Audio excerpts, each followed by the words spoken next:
I took the rap for my younger brother, Leo, and ended up spending 3 years behind bars. While in prison, I unexpectedly saved the son of the wealthiest guy in our city. The big shot, Howard, gave me $100 million as a thank you. As soon as I got out, I called my dad as soon as I could, really wanting to share this great news with him. But the second he heard my voice, he hung up without saying a word. Worried that something might be wrong with my family, I rushed home in a hurry. Just as I got to the door, I overheard Vivian, Leo's wife, griping. He couldn't have picked a worse day to get out of prison. I didn't even have time for my prenatal checkup, and now I'm in a rush to handle the property transfer. My mom replied, "It's for your own good. After all, he paid for the house. With a criminal record, he won't be able to find a job easily. What if he refuses to leave and becomes a burden on us?" Vivian snorted coldly. "If he shows up, we'll make him rent a place. I sure don't want to live with an ex-con." I listened to their conversation. My hand shook as I was about to knock on the door. My heart, full of care for my family, sank really low. It was the middle of summer, but I felt like I was in the dead of winter. The door in front of me was the one I'd been longing for every day during my 3 years in prison. But standing there at that moment, I felt like I was on the verge of a cliff, unable to move for a long time. My parents favored Leo, but Leo had always been close to me. I went to prison to take the blame for him. Surely, he wouldn't want to kick me out of the house.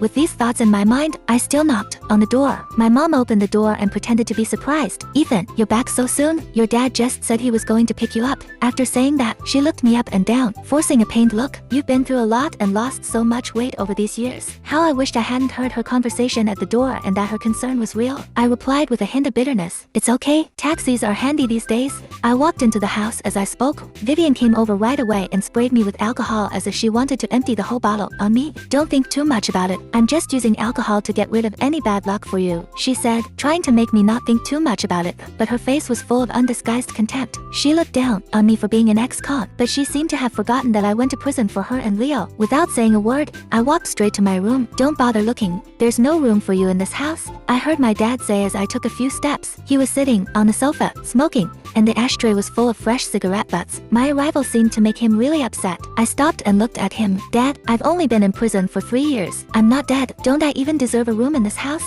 Dad put out his cigarette and said firmly, "There are so many of us in the family but only a few rooms. There's no extra room for you." I didn't argue with him but asked, "Where's Leo? Does he feel the same way?" At this time, Leo came out of the bathroom and looked at me with some difficulty. "Ethan, Vivian is 2 months pregnant. If you live at home, the rooms really aren't enough. But it's okay. You're my brother. Everything will go to you first. If you really want to live here, I'll make room in the baby's room that was already set up." Leo was quite straightforward in his response. I nodded and said directly, "Sure, she's not due for another 8 months. I'll just stay here for a while." At this, Leo's expression froze. He moved his lips as if he wanted to say something but stopped himself. Vivian couldn't hold it in anymore, stormed over and shouted at me, "How can you be so selfish? Can't you see the house is crowded? And you actually have the nerve to take our baby's room? You've got some gall." I couldn't help but laugh at her anger, looked at her, and replied, "We all used to fit. I just got out of prison, and your kid isn't even born yet. Why isn't there enough room now? And have you forgotten that I paid for this house in full?" My dad suddenly banged the table and said in a stern voice, "Ethan, watch your tone. Do you think it's something great that you bought the house in full? Do you want to take the house from us just because you got out of prison?" I replied disappointedly, "Am I asking you to give me the house? You won't even give me a room to stay in." I said, "There's no room for you at home. If you want a place to live, rent a house by yourself.